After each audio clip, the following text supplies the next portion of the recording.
Welcome back to Chris Greenhill's Garage. I'm Chris. And I'm Chris.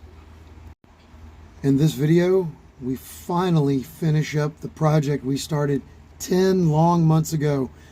We removed the interior out of this thing and started cutting and welding 10 months ago. In our defense, we were rocking along doing one section of the project every 2 to 4 weeks, doing really good. And then we kind of stalled about 5 months ago.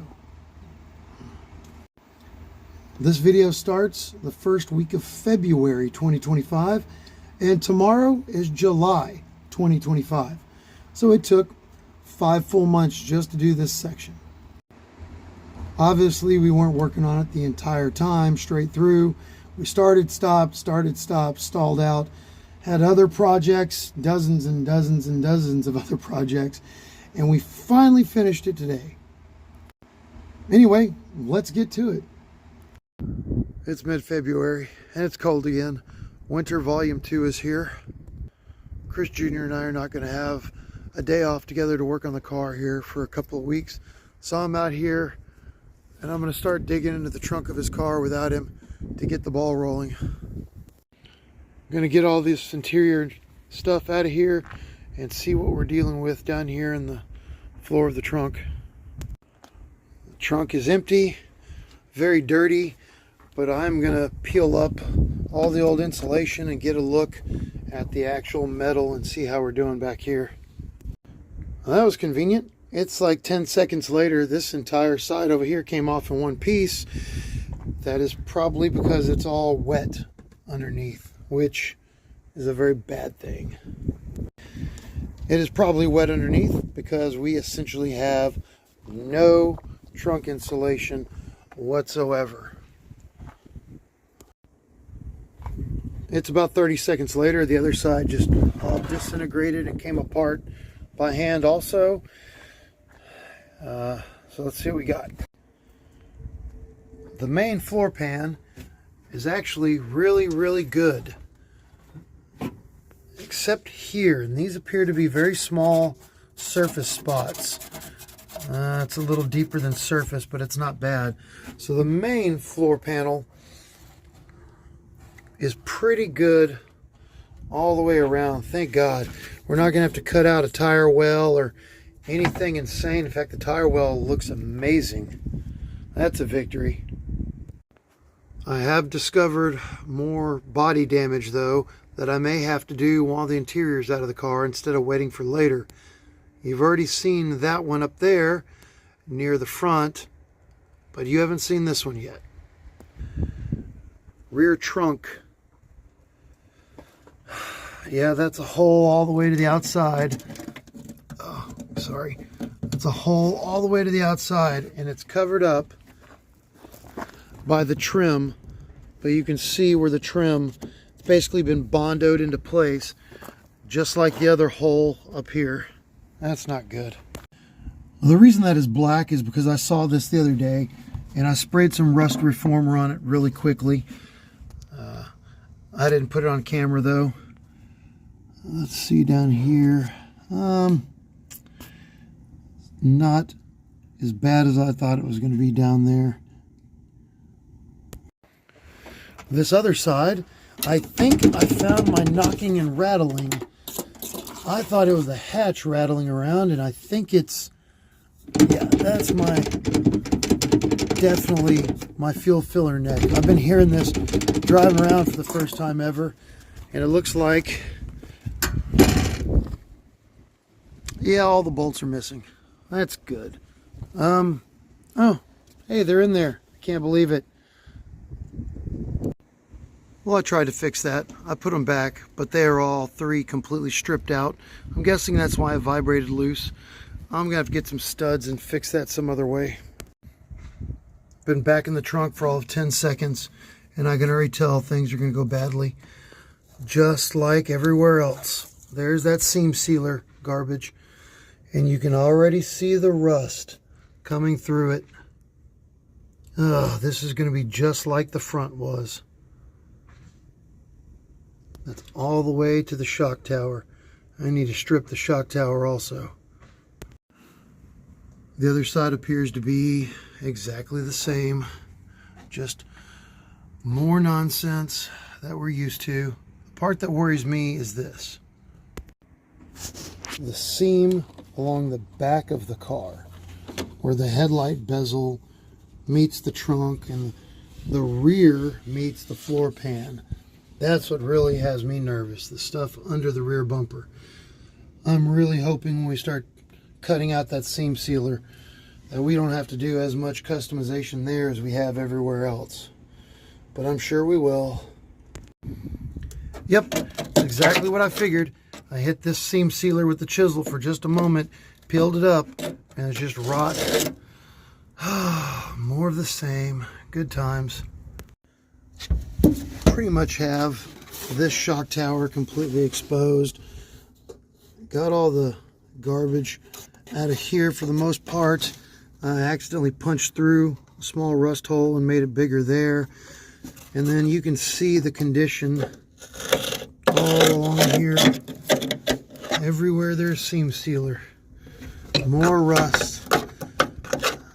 So I'm going to do the other side. I'm not going to get the grinder out and the wire wheel and completely strip this down today. Then I'll have to wait for another day. I just wanted to see, get a basic idea of what I'm dealing with and how much of it's true rot.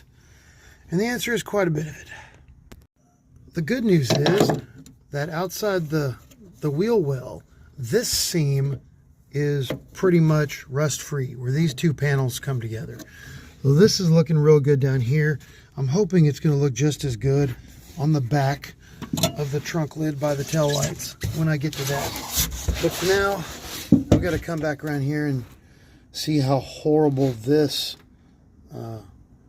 shock tower is. I have most of the seam sealer off the passenger side. It is not as bad as I had feared. I need to get a vacuum in here, and I need to really grind this down and sand that down and inspect it.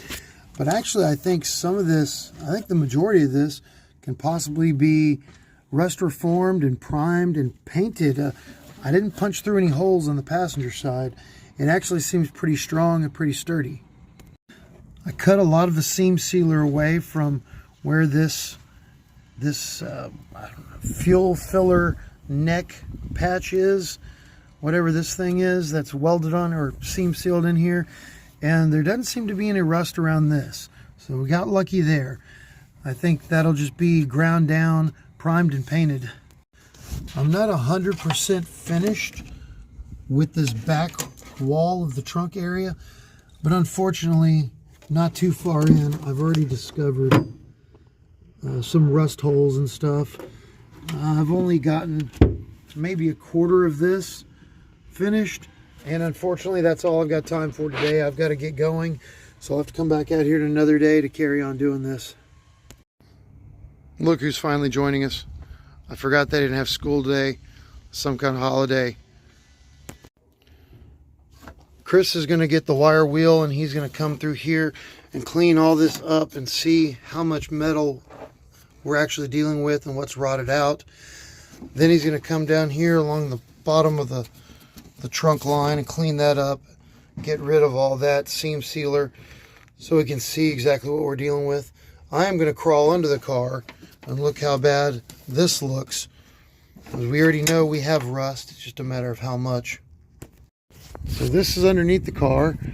It's not as horrible as I thought it was, but there's some spots we can't get to, like underneath here. I can see in there and see that's partially rusted out, but we have this fuel tank strap welded in here we can't really get to, so we're going to have to do that just from the top. This seam actually isn't as horrible as I thought, but there's obviously some rust damage down here. I'm debating whether we should pull off the rear bumper to fix all this. You can see here where my exhaust hanger was, my tailpipe hanger. That has, yeah, that's already ripped this apart. That's why my tailpipe is hanging so low. I'm going to come in here and fix that soon. The other side's not a whole lot better. So, as much as I don't want to put the car up on jack stands and take the rear bumper off, we might have to.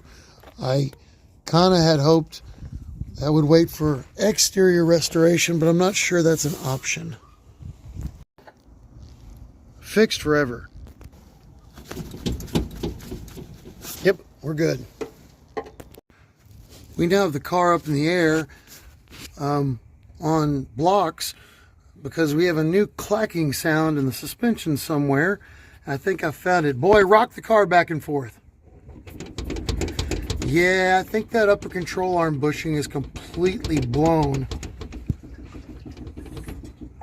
That's not good. Anyway, here soon we are going to do rear lowering springs and new struts, so I guess we'll get to that later. We've also found this. Pull on it, boy. Yeah, hopefully that's just a wheel bearing. I think it's just a wheel bearing. Anyway, we got some suspension work to do separate from our restoration work, but that's not a big deal.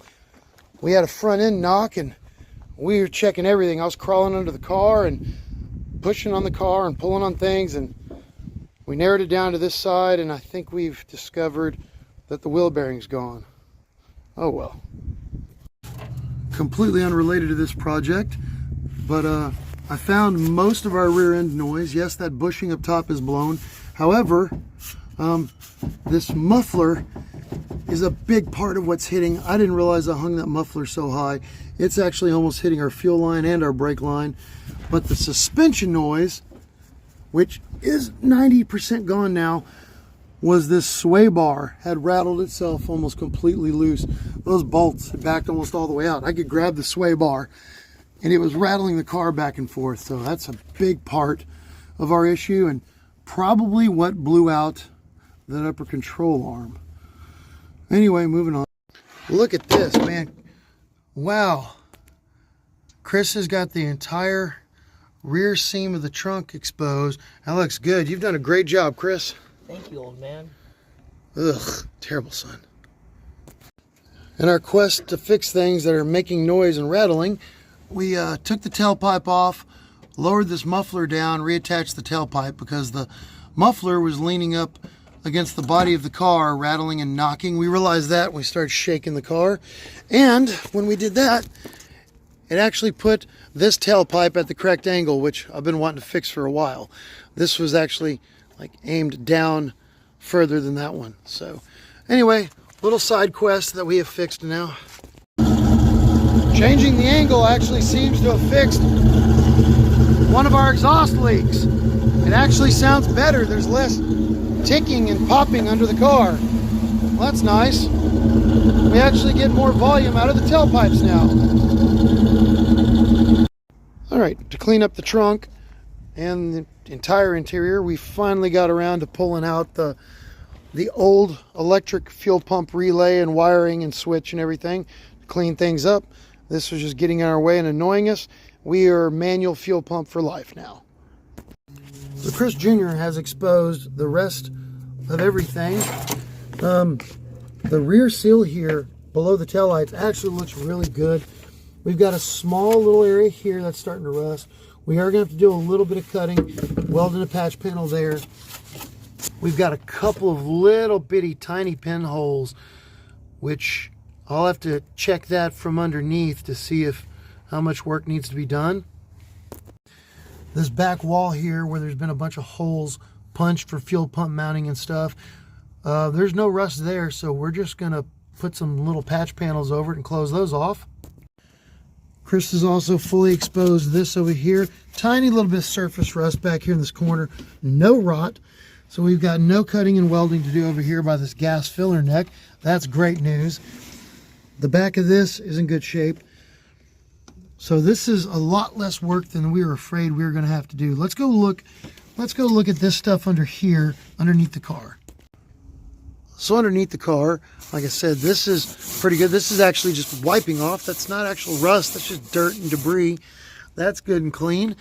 Just patch weld that. Here's that one hole from underneath, which unfortunately is right on this curve here where the floor pan meets the suspension. Well, we can fix that. We can get around that. We'll put a patch panel in there and re-weld all this. Admittedly, this driver's side's a little more difficult because of where this is. But, oh golly, there's a lot of dirt and debris built up under here. But you can see how much more difficult that's going to be to get to. But we're going to do what we always do. We're just going to cut it, grind it, take it one step at a time, and see how it works out.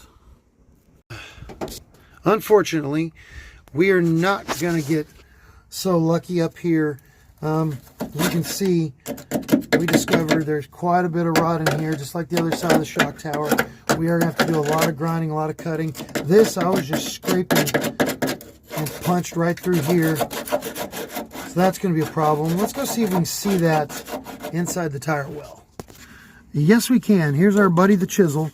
The good news is this isn't all that hard to get to. Here's our first hole. Here's this one.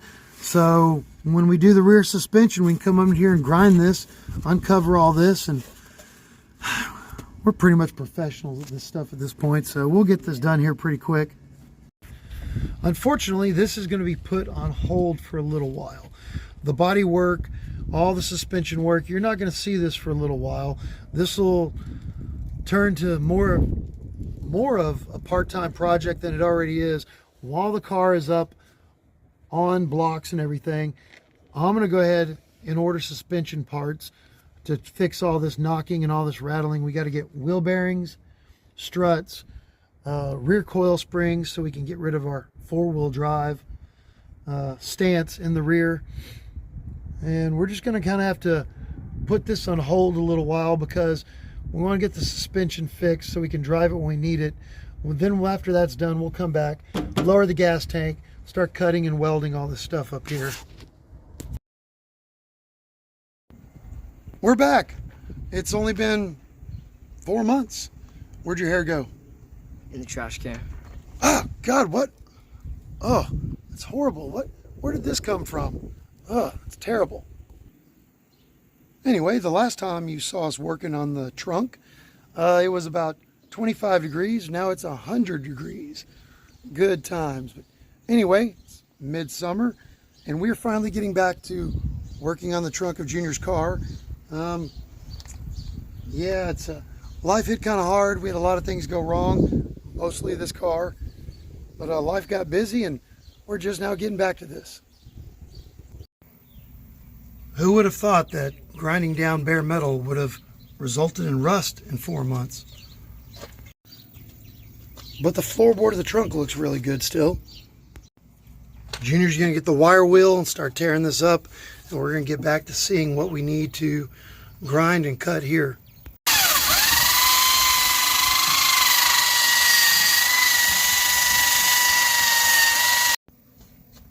So this doesn't look terrible up here. Chris Jr. wire wheeled it. But you can tell there's a little bit of metal or a little bit of rust down in this crease. The problem we have is over here.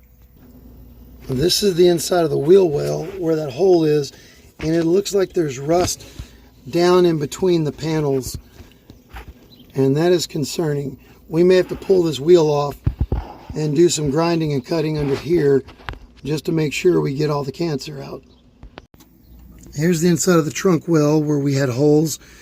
There's a lot of surface rust because we neglected this for 4 months, but it doesn't look cancerous. It really looks like we can wire wheel it and probably just move on. All the other holes actually look perfectly fine. I'm going to crawl into the car and see what this looks like over here from underneath. Really not horrible under here. It's a lot of surface rust. I mean, obviously the whole frame needs a little bit of work, but this actual crease here doesn't look bad. I really think we can wire wheel and then paint both sides when we're done, and I think it'll be okay. It doesn't look like rot. That's very much surface level, so I think we're okay here. Bad news, just using the wire wheel has punched another little hole through the bottom here, and I have a feeling when we dig into this, it is going to be pretty rotten under there. You can see a lot of pitting. The wire wheel took a lot of rust out of a lot of pits, but still pretty bad.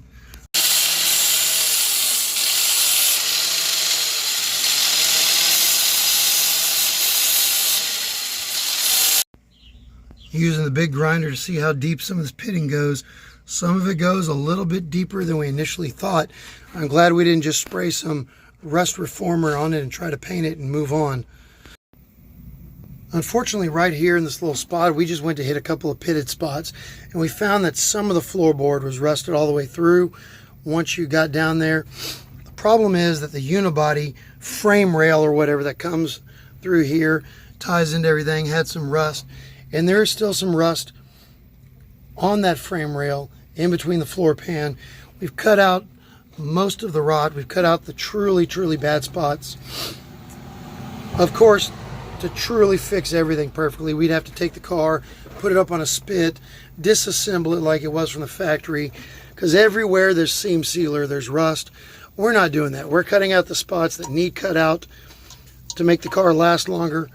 We're going to go in here, weld a small patch panel in here, grind this down a little more, weld in what we need to weld in there to re-secure everything, and we're going to move on. This is not a full restoration. We're just trying to save the car and keep it on the road. Had a slight detour in things. We pulled the car in the garage because I looked over at Chris's rear shock, and the nut that holds this on completely stripped out the shock and it pulled out the top, and the whole thing was just sliding up and down. We had a new clacking sound in the rear of the car recently, mostly when we hit bumps and up and down, a vertical sound, and I just found it. Never seen that before. The nut just stripped like the last 5 threads off this. I have no idea if I can tap that or whatever and regrind that and put that back on, or if I need a new shock. Those threads are pretty destroyed. I think this was a 7/16 nut before, but I couldn't get anything to cut new threads. It's now a 3/8 by 16, and we can at least get a nut on there, so it's gonna have to be good enough. There's the shock back on. We went ahead and pulled that one off and spaced it a little bit because we noticed there was quite a bit up and down travel in both sides. Hopefully that's gonna make things a little better back here, get rid of that clacking sound. Driving Junior's car, no more clacking, no more clacking when we hit bumps and stuff. The rear end is not clacking anymore, so I guess it was that shock. Problem solved. We're back. It's the next day. We got essentially nothing done yesterday. The welder broke. Then when we got the welder fixed, after a couple of hours, the welding hood broke. So we had to order a new welding hood. Luckily there was one nearby, so we have one this morning. Junior's going to get to welding. But of course, like always, there's more good news.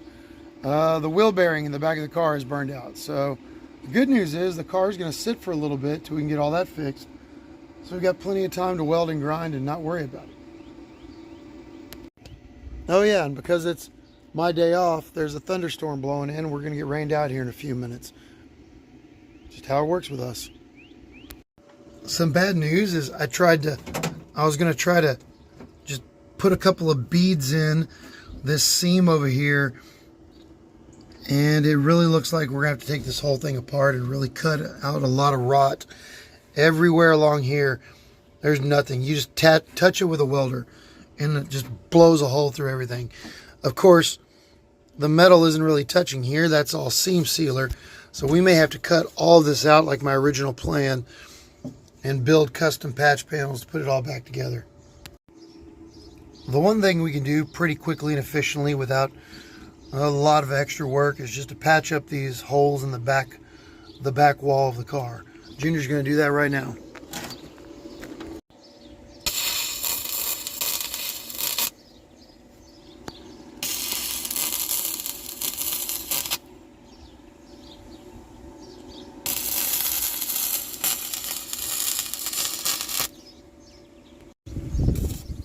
And here comes the rain, right on time.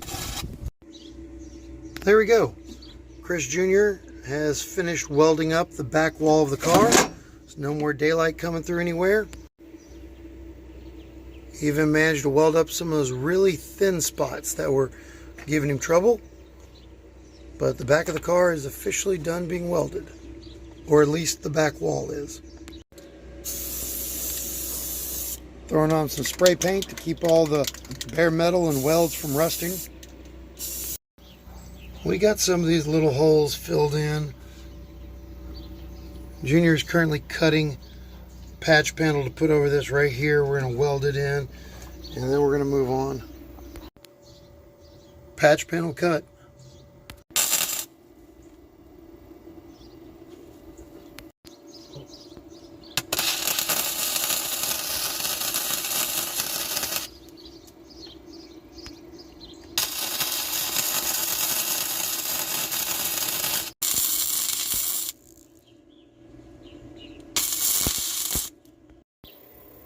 And there's the patch panel Junior cut and welded completely by himself. Good job, Chris. It's several weeks later and we're finally back again. Think we can actually get something done today? Our eldest shop cat, Janie, has made herself at home in the car today. Hi, Janie. We have come through here and we've done everything we can to try to separate this seam, try to knock all the seam sealer out of here and see if there's any metal worth salvaging. And basically, not really. We're going to get the cutoff wheel and we're going to cut along these white lines. We're cut as short as we can, try to salvage as much metal as we can, but this seam essentially needs to go. There's just too much rot in it. So I'm under here in the fender well grinding away, trying to see the damage under here, and I get over here in this corner, and this isn't even metal. There is no metal here. This is nothing but just packed in seam sealer, and it's probably ½ an inch thick. That's all there is back here holding this together. Jesus, how much cocaine and benzos were they on in the 80s that they thought this was acceptable? This side is nowhere near as bad as I feared. The inside of the shock tower actually looks pretty good. It's looking pretty good from the other side. I mean, there is small amounts of rust, but there's no cancer and rot that's come through like over here. So I think we're going to be able to save the shock tower without having to cut the whole thing out and replace it, which is good. Because if you saw in the previous videos, cutting all this out and welding in panels is brutally hard work.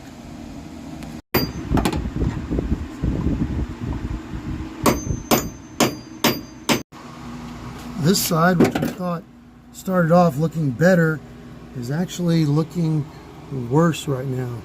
That's not good. Alright, this is not great. A few places in the shock tower have rusted through. You can see daylight through there. Let me turn off the flash. You can see some daylight through there. It's not horrible. We're going to cut quite a bit of this out because the top side is worse than the inner fender. A couple little bitty spots down here. Nothing, that's not a big deal. That'll 10-minute fix maybe. This is going to be a little bit more complicated, but I have a plan of attack to fix this. Absolutely every inch of me is coated in rubber dust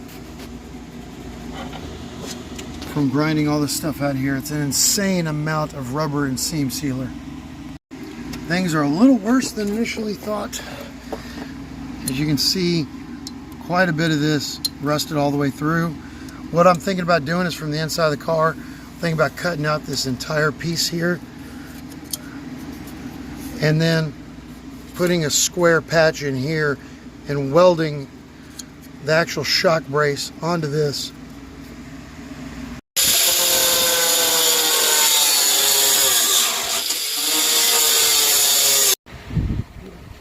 Chris has cut as much as he can up here from the top. He's going to go in the fender well and finish this off.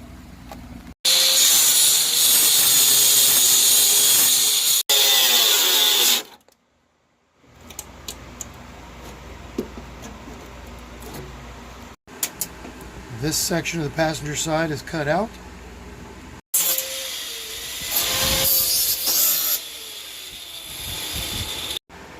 So here's my master genius plan for boxing in the shock tower.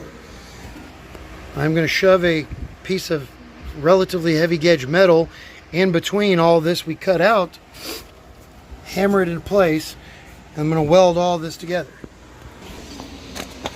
I'm going to bring this down here. I'm going to mark where it needs to go. I'm going to cut it, and then I'm going to hammer it into place. And I'm going to weld all of this together. This is our old patch panel. This is the good metal that's left, and I'm just going to tie all this in together into one piece. We're going to clamp this tight, clamp this into place, bring all these pieces together, maybe use a couple of metal self-tappers to draw them in. And I think I'm going to bring this panel up where that white line is and just connect all of that together.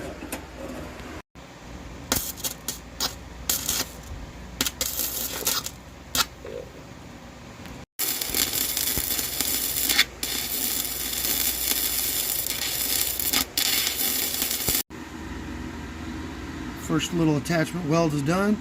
We're going to clamp the other side and hit it and then work our way up.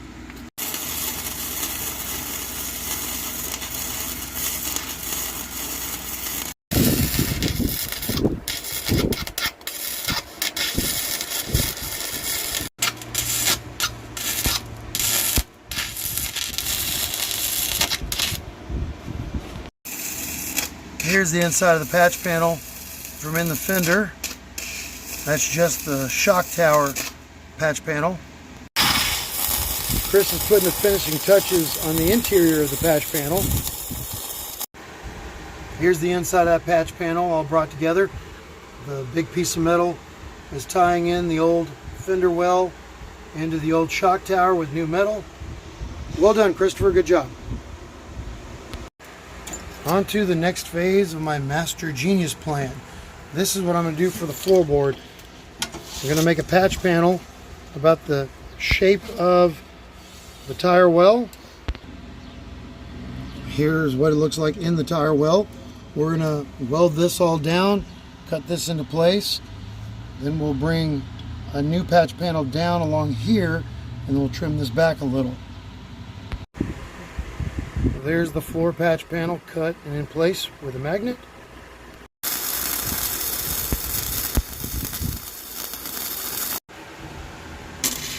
Here's the interior floor patch panel. Chris is just putting a couple of tacks underneath it to bring the old floor up and to make it stick to the bottom of the new panel. Here's our vertical patch panel held in place by a magnet, and we're about to weld these two panels to each other.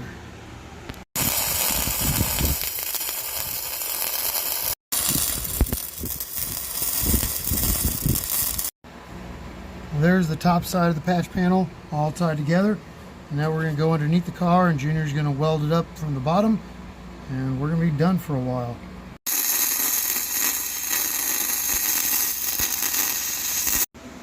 Here's the inside of that patch panel. We've brought the floor together. We're going to come back with the grinder. We're going to grind that lip back so it doesn't cut our tire, and that's going to be it for the day.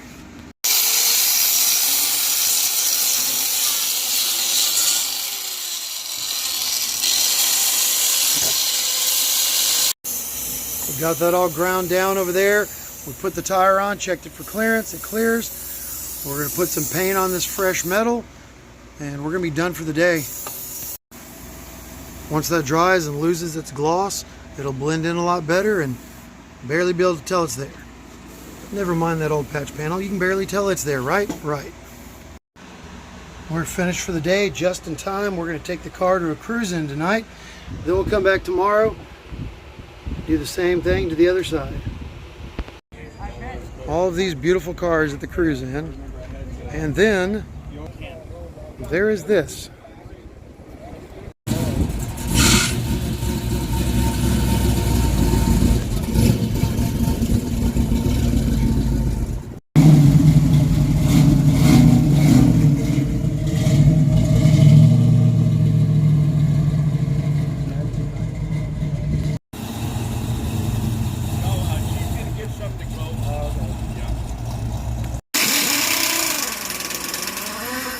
It's the next day. We got the car back up in the air. About to get back to work.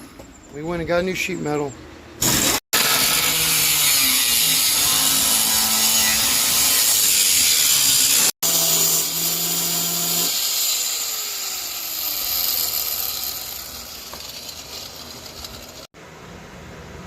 So here is all the cancer cut out over here. The rust stops right about here. We ground this down. This is still really well attached. There's no rust in here. A little bit of surface rust we're just going to paint over. So luckily we don't have to perform surgery on this shock tower. All this is going to stay. We're going to tack that little cut up. That was an accident.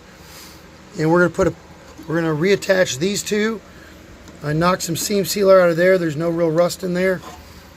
And we're just going to put our patch panels here, and we're going to be done for the day.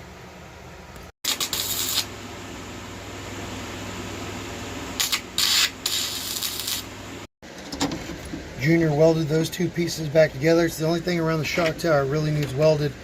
Some surface rust and some old seam sealer, but there's no rot in there. Moving on to putting these two panels back together. There was some seam sealer in here and some rot. We got rid of it. Tack these two panels back together, then move on to our real big patch. Here is one of the pieces of rot that Junior cut out of the car.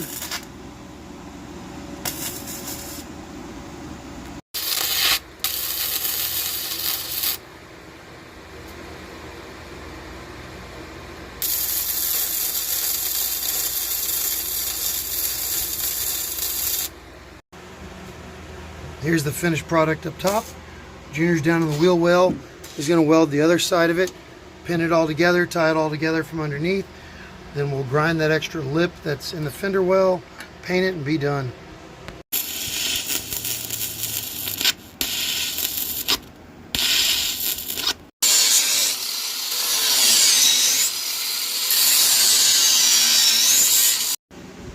There's the finished product under here. We've cut that lip back significantly. Now we're going to paint it and call it good. And there we are. All done down here. And all done up here. Finally, we are done with the trunk area.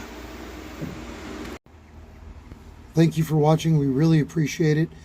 The next time you see us, or me, probably just me, unfortunately, instead of working on my car and street driving this thing full time, I'll be rebuilding the Ford 8.8 inch rear end again because I did it wrong. It's becoming very obvious I did it wrong, and I don't really have a choice but to fix it correctly now. So that's probably the next thing you'll see here in a few weeks. I've got to work for the next several days straight, and then I'll get started on that. Be sure to tell Junior how much and how well his welds are coming along. He is getting really good at this. Good job, son. So once I rebuild the rear end in this car, then we can go to start putting the floor matting and the sound insulation in it. Finally, maybe get the interior back in. That'd be amazing. Thanks for watching. We appreciate it. Bye.